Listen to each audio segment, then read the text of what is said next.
Christ, think about that loss of membership. The Tories have lost something like 150,000 members. The Liberal Party's membership has dropped dramatically.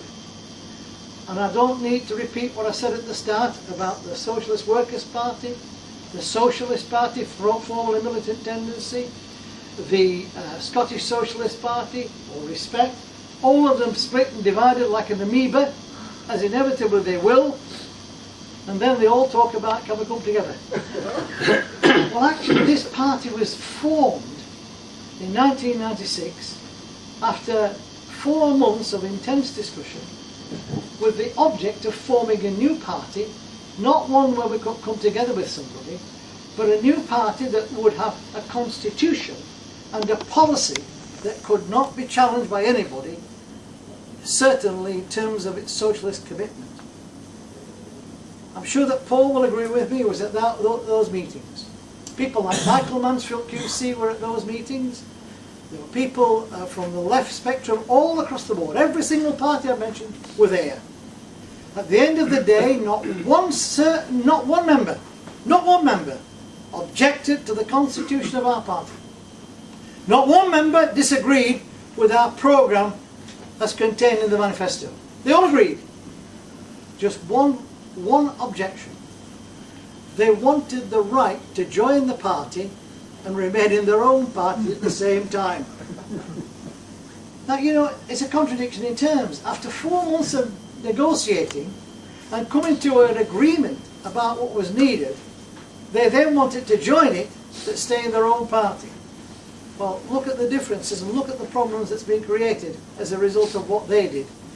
And at least we are in exactly the same position, where our core membership has remained static, and that's despite the fact that a number of people, great comrades, have tragically passed away during that period, but new blood has joined our party, and there's some of them in this room today, and I'm convinced that we can go from strength to strength.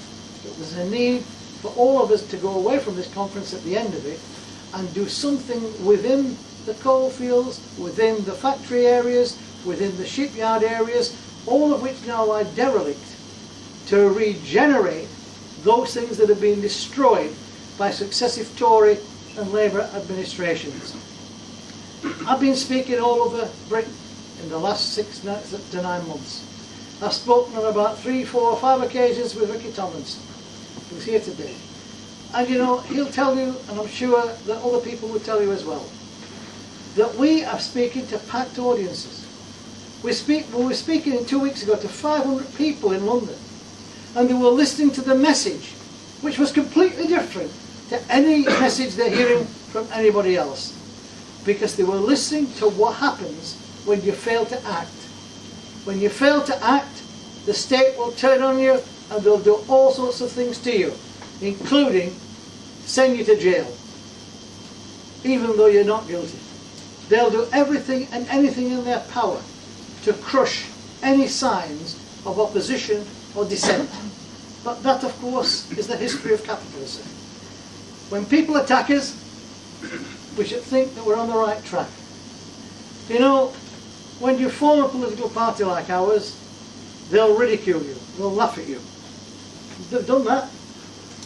And then, when we don't go away, they'll start to attack us, both from the right and from the left. And they'll say we got it wrong.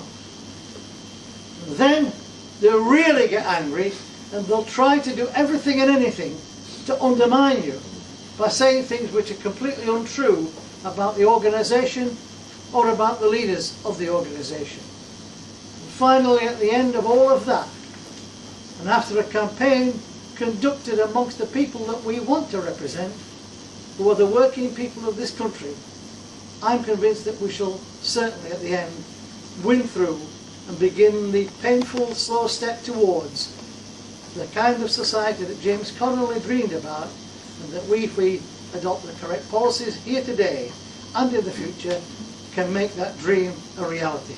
It's a pleasure to say these things, and it's also a privilege to see all of you here today.